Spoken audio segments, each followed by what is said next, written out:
నమస్కారం. ఈ మధ్య విమానాశ్రయాల్లో ప్రయాణమంటేనే ఒక పెద్ద తలనొప్పిగా మారింది కదా.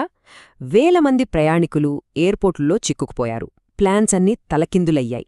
ఈ మొత్తం గందరగోళంలో ఒకే ఒక పేరు మార్మోగిపోయింది: ఇండిగో. అసలేం జరిగింది? ఆ కథ ఏంటో ఇప్పుడు వివరంగా చూద్దాం. డిసెంబర్ 5, 2025. ఈ తేదీని బహుశా ఇండిగో ఎప్పటికీ మర్చిపోదేమో, ఎందుకంటే ఆ ఒక్కరోజే 1000కి పైగా ఫ్లైట్స్ రద్దు చేసింది.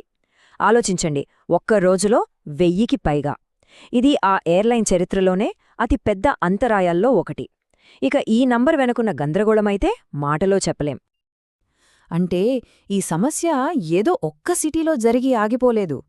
ఢిల్లీ, ముంబై, హైదరాబాద్, బెంగళూరు, చెన్నై ఇలా దేశంలోనే అతిపెద్ద ట్రావెల్ హబ్స్ అన్నీ ఈ సంక్షోభంతో అక్షరాలా స్తంభించిపోయాయి.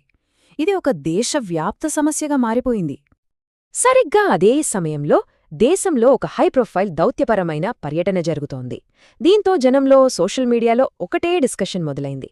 అసలు ఈ రెండు సంఘటనలకి ఏమైనా సంబంధముందా? ఈ ఫ్లైట్స్ క్యాన్సిల్ అవ్వడం వెనుక అసలు కథ వేరే ఉందా? మరి ఒకవైపు ఫ్లైట్స్ రద్దు, మరోవైపు దౌత్య పర్యటన. ఈ రెండూ ఒకేసారి జరగడం యాదృచ్ఛికమా? లేకపోతే ఈ రెండింటి మధ్య నిజంగానే ఏదైనా లింకుందా? ఒక పక్క చూస్తే ఇండిగో సంస్థ వేలాది విమానాలను ఆపేసి తమ కార్యకలాపాలకు ఒక ఎమర్జెన్సీ రీబూట్ అవసరమని చెప్పింది. మరోపక్క అదే సమయంలో రష్యా అధ్యక్షుడు పుతిన్ చాలా హై సెక్యూరిటీ మధ్య భారతదేశంలో పర్యటిస్తున్నారు. ఈ రెండూ ఒకేసారి జరగడంతో జనానికి అనుమానం రావడం చాలా సహజం. ఇక మీడియా, సోషల్ మీడియా అయితే ఈ ఊహాగానాలకు మరింత ఊతమిచ్చాయి. పుతిన్ పర్యటన వల్లే ఫ్లైట్స్ ఆగిపోయాయా అన్న వార్తలు వైరలయ్యాయి.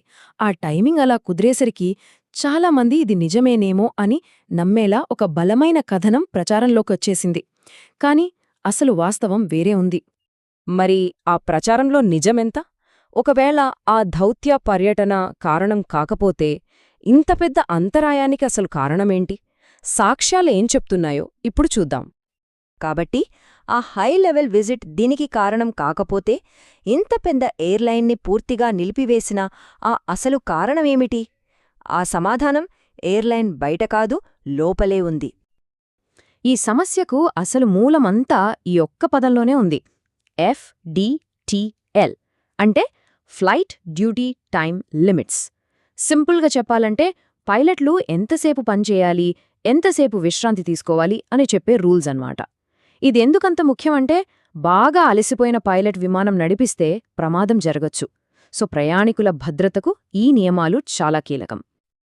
ఈ మధ్య వచ్చిన కొత్త FDLL రూల్స్ ప్రకారం పైలట్లకు తప్పనిసరి విశ్రాంతి సమయాన్ని పెంచారు. అలాగే రాత్రిపూట ఫ్లయింగ్ మీద కొత్త ఆంక్షలు పెట్టారు. ఇవన్నీ పైలట్ల ఆరోగ్యం కోసం, చివరికి ప్రయాణికుల భద్రత కోసమే. కానీ అసలు సమస్య ఎక్కడొచ్చిందంటే ఇండిగో ఈ మార్పులకు తగ్గట్టుగా వాళ్ల సిబ్బంది షెడ్యూల్ని ప్లాన్ చేసుకోవడంలో దారుణంగా ఫెయిలయింది. అయితే ఈ కొత్త నియమాలు ఒక్కటే కారణం కాదు, అది సమస్యలో ఒక భాగం మాత్రమే. ఇండిగో లోపలే ఉన్న మరికొన్ని సమస్యలు కూడా దీనికి తోడవ్వడంతో పరిస్థితి ఒక పర్ఫెక్ట్ స్టార్మ్లా మారిపోయింది. ఒకదాని తరువాత ఒకటి ఎలా జరిగాయో చూద్దాం. ఫస్ట్, కొత్త FDTL రూల్స్ వచ్చాయి. సెకండ్, ఇండిగో దగ్గర సరైన క్రూ రోస్టర్ ప్లానింగ్ లేదు. ఇక చివరిగా వాళ్లు క్రూ షెడ్యూలింగ్ కోసం వాడే సాఫ్ట్వేర్లో ఒక పెద్ద టెక్నికల్ గ్లిచ్ వచ్చింది. అంతే, ఈ మూడు సమస్యలు ఒకేసారి కలిసి రావడంతో సీన్ మొత్తం రివర్స్ అయిపోయింది. ఇన్ని అంతర్గత వైఫల్యాల ఫలితంగా ఇండిగో సంస్థ తన చరిత్రలోనే అత్యంత గందరగోళమైన రోజును చూసింది. వాళ్లే స్వయంగా దీన్ని మాకు అత్యంత తీవ్రంగా నష్టం జరిగిన రోజు అని అంగీకరించారు. ఇక అసలు నిజమేంటో చెప్పడానికి ఇంతకన్నా పెద్ద ప్రూఫ్ అవసరం లేదు. ఆ రోజు ఇండిగో విమానాలు మాత్రమే భారీగా రద్దయ్యాయి. మిగతా అన్ని ఎయిర్లైన్స్ కార్యకలాపాలు నార్మల్గానే నడిచాయి. ఒకవేళ భద్రతా కారణాలే ఉంటే అది అన్ని ఎయిర్లైన్స్ పైన ప్రభావం చూపించేది కదా. కానిక్కడ క్లియర్గా ప్రాబ్లం ఇండిగోకు మాత్రమే సంబంధించింది అని తెలిసిపోతోంది.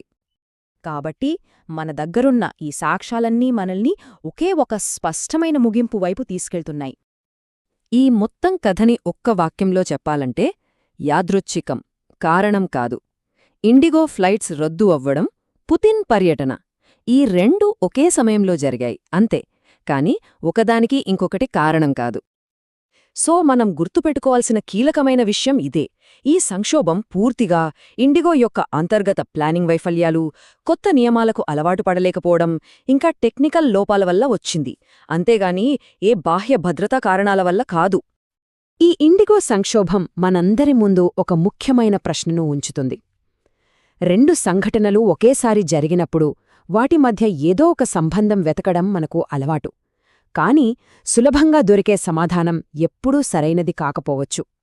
బహుశా అసలు నిజం మన కంటికి కనిపించని అంతర్గత వైఫల్యాలలోనే దాగి ఉంటుందేమో.